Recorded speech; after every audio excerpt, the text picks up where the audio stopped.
Hi అండి, welcome to Prasanna's kitchen and logs. ఇది వచ్చేసి బ్రెడ్ చిల్లీ బ్రెడ్ అంటండి. చాలా అంటే చాలా బాగుంది. ఫుల్ ఎంజాయ్ చేస్తూ ఫుల్ అయితే తిన్నాము. కారం కారంగా పుల్ల పుల్లగా మంచి టేస్ట్ అయితే సూపర్ ఉందన్నమాట. అప్పటికప్పుడు 10 నిమిషాల్లో ఇలాగా తయారు చేసుకోవచ్చు ఇంట్లో ఈజీగా. బ్రెడ్ పీసులు ఉంటే చేసేసుకోవచ్చు అన్నమాట. ఇది వచ్చి బ్రెడ్తో చేశారు. ఇది మా వారు చేశారండి.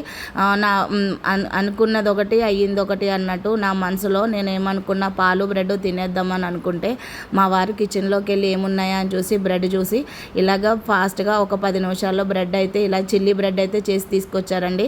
నిజంగా చాలా హ్యాపీగా ఉంది. ఎందుకంటే నేను ఏదో పని చేసుకుంటూ ఉన్నప్పుడు ఆయన వెళ్ళి నా కోసం ఇలాగ బ్రెడ్ చిల్లీ బ్రెడ్ చేసి తీసుకురావడము, నేనేం తింటానా అని ఆలోచించి ఆయన ఇలా చేసి తీసుకురావడం చాలా హ్యాపీగా అనిపించింది.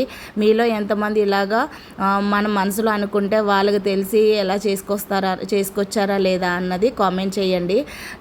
మాకైతే ఇలాగ చాలా జరిగినాయి. నేను మనసులో అనుకున్నది ఆయన చేయడము జరగడము అంతేనేమో. అలాగ ఒకళ్ళ మనసులో ఒకటి అలా తెలిసిపోద్దేమో, అర్థం కాలేదు నాకైతే. నిజంగా చాలా హ్యాపీగా అనిపించింది. వీడియో కనుక నచ్చినట్లయితే లైక్ చేయండి. రెసిపీ కావాలంటే కామెంట్ చేయండి. Thank you.